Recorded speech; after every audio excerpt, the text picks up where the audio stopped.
Hello everyone, I'm Ankit and you're watching StudyIQ IS English channel. Now we all know that China and Pakistan they get well together, and because of their active cooperation, which we'll understand in our today's video, it has emerged as a source of worry for India. So in that regard, let us try to understand first of all what are the avenues these two countries cooperate and how can India effectively deal with this dual challenges that it has emerged in its northern and western borders, right? Now, the notes for today's session, if you want to download them, they will be available on a particular Telegram channel which is called as ATS Live. What you need to do, just open your Telegram app. On the top right hand corner, there's a search bar. Click on it and write the words ATS Live. You will find the channel. But if you have problems in locating it, this is the QR code that you can scan and you will find it. Subscribe it if you still haven't and you can download the notes. Now let us start by understanding why we're discussing this China-Pakistan Nexus. Now strategic thinkers and experts from India has been long worried about the active cooperation that goes on between these two countries, primarily on the avenue of security partnership. But in recent times, we have seen that this partnership has grown leaps and bounds to other areas as well. For example, they share intelligence with each other. China, for that matter, diplomatically shields Pakistan from any resolution that India brings in multilateral organizations. And even there are elements that have emerged of tactical integration between the armed forces of these two countries. So therefore, many observers from India, they've interpreted this active cooperation between China and Pakistan as a source of worry for India because in near future, it might lead to a two-front war that India might have to face. India not just have to fight the war with Pakistan, but at the same time, it also needs to protect itself from China, which is there on its northern border. So this scenario is called as two-front war. We have to fight wars from these two countries at the same time. So in this regard, first let us understand what are the areas in which China and Pakistan cooperate. The most obvious area obviously becomes defense and military cooperation. Earlier, it was the United States of America, which was the largest arms and ammunition supplier to Pakistan. Now, US has been replaced by China, who has emerged in last few decades as the largest arms and ammunition supplier to Pakistan. They are provided with fighter jets such as GF-17 fighter jets, which is co-produced by both of these countries. Similarly, air defense systems like the HQ-9P, which India effectively countered during the Operation Sindoor, is also an example of how China provides modern air defense systems to Pakistan. In addition to that, tanks, artillery guns, etc. are also provided. Now, this is what is happening right now. In future, there is a possibility that Pakistan might even procure a fifth generation fighter jet, that is J-35 from China, which pose multiple challenges for India. First of all, India does not have its own fifth generation fighter jet, and even if we start developing our own, it will take about decade for it to get commissioned into Indian Air Force. So this is first challenge, that is active defense and military cooperation between Pakistan and China. In addition to that, to increase the interoperability of both these armed forces, China and Pakistan, they are also involved in what is known as joint military exercises. For example, Warrior, Sea Guardians, etc. These are the joint military exercises that happen regularly between these two countries, which increases the chances that in future these two armed forces might operate together against India. Similarly, we have seen that technology transfers happen from China in supporting drone warfare, in supporting or providing navigational based services through Chinese navigational based service Beidou. Similarly, missile guidance system, radar technologies, all of these technologies slowly by slowly, China is transferring to Pakistan so that Pakistan can become a defense power on its own. Also, we have seen that China played a very important role to make Pakistan one of the nuclear powers in the world. It provided active support in nuclear enrichment. Similarly, even when it comes to weapon delivery systems, Chinese technologies has been used to manufacture Shaheen and Gauri series of missiles, which are ballistic missiles. Also, China's nuclear power plants that are located in Chashma and in Karachi, they provide active support when it comes to dealing with civilian energy requirements in Pakistan. So earlier we thought that Pakistan and China's cooperation only extended to the military sphere, but slowly by slowly we are seeing that it is extending into technology, it is extending into nuclear science and another avenues as well. So let us discuss that. Another aspect that India is worried about is the active diplomatic shielding that China provides to Pakistan. You need to understand China is one of the major powers in the United Nations Security Council. It is one of the powers that has a veto power. So whenever India brings a resolution in the United Nations or in the United Nations Security Council, China uses its veto power to get that resolution not accepted in the floor of the House. Similarly, China has repeatedly used its veto power even to delay the admission of Pakistani based terrorists like Masood Azhar in the UN terror list. So this is how China, using its veto power, actively provides diplomatic shielding to Pakistan. Similarly, in other multilateral groupings like SCO, like G77, China is providing active support where India's voices can be ignored sometimes. And China historically has also been opposed India's inclusion in the nuclear supplier group. China was the opinion, if India can be included in energy, why can't be Pakistan included? So in a gap of Pakistan, it also tries to undermine India's interest. Another aspect is the digital and cyber infrastructure. You need to understand, going forward, cyber warfare or attacking another country's digital infrastructure would play a key role in military strategies. Similarly, when China has an upper hand in this regard, it is also looking to provide Pakistan with its active support. States supported organizations of China like Huawei, like ZTE, they support Pakistan's digital, telecom and surveillance infrastructure. So using Chinese technology, Pakistan is building itself a resilient cyber and digital infrastructure. In addition to that, intelligence cooperation and sharing is also one of the avenues that has emerged during Operation Sindoor. If you could remember, one of the vice chairs or vice chief of staff of the Indian Army, he highlighted that during Operation Sindoor, Chinese intelligence agencies, they provided inputs to Pakistan Armed Forces based on locations of Indian Armed Forces. And this intelligence sharing can actually endanger Indian Armed Forces when they are deployed in and around Jammu and Kashmir region. Also, not just the cooperation between government between these two countries have increased, even the cooperation between people and people of these countries have increased. China, through its Confucius Institutes, Belt and Road scholarships, provide opportunities to Pakistani students so that they can go to China and study. And even this cooperation extends to military sphere. For example, military officers from Pakistan, they frequently travel to China to undertake military training, and this extends the possibility of joint operability, joint tactical support between the Pakistani and Chinese armed forces. Now, the most important aspect about this cooperation that has emerged in last decade or so is the economic cooperation between these two countries, and this emerges from China's Belt and Road Initiative. This is an infrastructural project spread across most countries, but the most important project in this regard can be seen as the China-Pakistan Economic Corridor. Now, the flagship initiative of this China-Pakistan Economic Corridor, which includes investments in roads, railways, energy, fiber optic community, but the most important aspect is the construction of Gadar Port, right? Now, this Gadar Port is located very near to the Arabian Sea, and this port indirectly provides China the access to Arabian Sea, which it couldn't from its mainland. Similarly, Gadar also is very near to the Hormuz Strait. So wherever Indian ships, when they are plying on this route and reaching ports like Kandla and Mumbai, they can actually be threatened by Chinese naval deposition or deployment in the Gadar port. So see how it undermines India's maritime interest. When Chinese army or its navy can be deployed here, it actively would threaten India, right? So this is how, when Gadar provides China the opportunity to potentially dual use its civilian and military infrastructure, it gives China the logistical edge in the Strait of Hormuz, logistical edge in the Arabian Sea, and that is how it can undermine India's interest, right? So these are the avenues where we have discussed that deepens the cooperation between China and Pakistan. Now let us discuss how this active Pakistan and Chinese cooperation can threaten or pose a challenge to India. Right. Now for India, the first challenge obviously comes as a possibility of two-front war. Now you understand, whenever our military is stretched on either of western or northern borders, whenever a two kind of a threat emerges simultaneously, it will stretch our military, which is one of the world's largest and most capable, to very thin. So simultaneous pressures from western and northern side of the border can actually pose threat to India.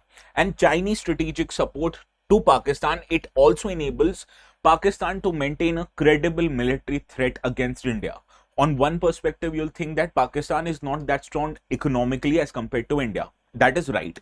But when another major power, that is China, it's providing arms and ammunition, it's providing tactical support, it's providing intelligence information to Pakistan, it can emerge as a credible military threat. And therefore, India would have to spend a lot of resources on its western border with Pakistan, which will obviously put a less amount of stress or less amount of focus on the Chinese side of the border, right? So this is the first challenge. Another challenge is that China for long has been involved in what is known as strategic encirclement of India, and this sometimes can also be referred to as string of pearls theory, right? If you can understand, China is laying down on capturing major infrastructure in the Indian Ocean region, including in Pakistan, which is meant to strategically encircle India. It includes a military base in Djibouti, it includes a naval base in Gwadar, it has nowadays good ties with India's neighbor like Nepal, like Sri Lanka, like Maldives, which increases the possibility of increase in Chinese regional influence, and therefore it can strategically encircle India. Now, Gwadar port, as we have already talked about, it is one of the key flagship projects of the China-Pakistan Economic Corridor under the Belt and Road Initiative, and it is also an avenue of how China wants to strategically encircle India. Another challenge that has emerged is the involvement of Pakistan and China in the proxy and grey zone threats, right? Now, you need to understand Pakistan, for most of the time, it relies on non-state actors like Lashkar-e-Taiba, like Jaish-e-Mohammed to deal or to counter India's growth. Now, these terror activities or these terrorist groups, they are effectively not just supported by Pakistani state apparatus, but we have seen they're actively shielded even by Chinese government in the multilateral forum. So, therefore, these organizations can act with impunity without even restrictions. Similarly, the cyber operations, the coordinated psychological warfare, the misinformation campaign that goes on Indian social media can be directly and indirectly attributed to these two countries. In addition to that, India is wanting to diplomatically isolate Pakistan, but this has not happened because of active shielding of Pakistan by China. Similarly, China's and Pakistan coordination, it complicates India's effort when it comes to dealing with its neighbors like Sri Lanka, like Nepal, like Bangladesh, and similarly, it undermines India's effort in the international forum, be it when it comes to matters of Jammu and Kashmir, be it getting support against counter-terrorism, or even membership of other bodies like Nuclear Supplier Group. In addition to that, as we have understood, Pakistan and China's cooperation also extends in the economic and technological sphere. So, China providing Pakistan the military backing, providing Pakistan the technological backing, can utilize Pakistan to undermine India's interest. Can you imagine the fact that Chinese drone, if they come to be manufactured in Pakistan and they are getting armed under the Pakistani army, it can obviously pose threat to Indian defense sector. In addition to that, the military preparedness and modernization becomes one of the key avenues where India can effectively deal in order to tackle the emerging of China and Pakistan threat. First of all, you need to understand that military preparedness and modernization is the first step that India should take when it comes to tackling these two countries. For that, we can modernize our military by making them integrated into theater commands. Right now, all the three arms of Indian Armed Forces, Air Force, Army and Navy, they operate individually. But going forward, we want to make them interoperable, where resources of one armed forces can be at the disposal of another armed forces with the sole intention to effectively tackle the enemy targets, right? So for that, we can make them integrated into theater commands. Similarly, we also need to enhance our surveillance capabilities. As I've already told you, there are growing instances of Chinese ships whenever they are coming into Indian Ocean regions. So to understand the movement of Chinese ships, we need better radar systems, we need surveillance drones, we need satellite networks, and all of this would enhance our surveillance capabilities. Also, border infrastructure, particularly with respect to our borders with China, is a big issue. Now, deployment of Indian military assets to borders requires good infrastructure, especially roads and military camps. So for that, we need to enhance our border infrastructure near the Chinese border, which will accelerate our initiative whenever we have to counter the Chinese threats. In addition to that, we can also improve our technology and cyber resilience capabilities. Now, as I've already told you, going forward, cyber threats to our critical and digital infrastructure would be a big problem for any country, not just India. So to protect these critical infrastructure, we need to indigenize our defense production. We need to expand our capabilities in the arena of cyber warfare, in the arena of cyber offense, in order to make our armed forces less with technologies like artificial intelligence, and we can improve our technologies in this regard. Similarly, the internal security and counter proxy capabilities is essential, because we have seen Pakistan actively support separatist activities in India, and when these activities come to fore, it diverts the attention of our armed forces towards internal problems. So for that, we need to effectively deal with applications like de-radicalization of the people, especially in the regions of Jammu and Kashmir, because this have actually played a very important role when it comes to negating the Indian offensive capabilities, because most of our army is diverted to the counter-terrorist activities in the Jammu and Kashmir. So internal security, cooperating with the major powers in field of counterintelligence, in the field of technology sharing, in the field of cyber offenses can be an important avenue. In addition to that, what we need to understand, India needs a big economic strategy. First of all, you have to reduce your dependence on Chinese supply chains in field of pharmaceuticals, in the field of critical minerals, and we can scale up our own economy by improving on our PLI scheme, by undertaking critical mineral alliances with the like-minded countries from the West. Similarly, India also needs to put an alternative to the China's BRI initiative. As we have seen, as India is going to start an India Middle East European corridor. Similarly, India is also planning to implement Asia-Africa Growth Corridor in the African countries with active support of Japan. And this can be seen as an alternative to the neo-colonial projects like BRI, because BRI, first of all, it wants to induce debt stress to the lending countries, and effectively it enables China to control major infrastructures like the one we have seen in Hambantota in Sri Lanka, right? So for that, we can offer an alternative, telling these countries that you'll be stuck in a debt trap if you opt for BRI projects. So rather opt for Indian aided projects, right? And after that, we also need to improve our diplomatic and strategic outreach. We can cooperate actively with the countries of Global South. And in addition to that, we can also actively increase our cooperations with the major powers like European Union, like US, so as that they support our initiatives in the international forum. We have seen countries like France have actively stood with India whenever India has to deal with it. So we can also actively cooperate with other major P5 players except China, right? For that, back channel diplomacies can be work. It can improve our relations with the allies, and it can also mend our tensions even with countries like China.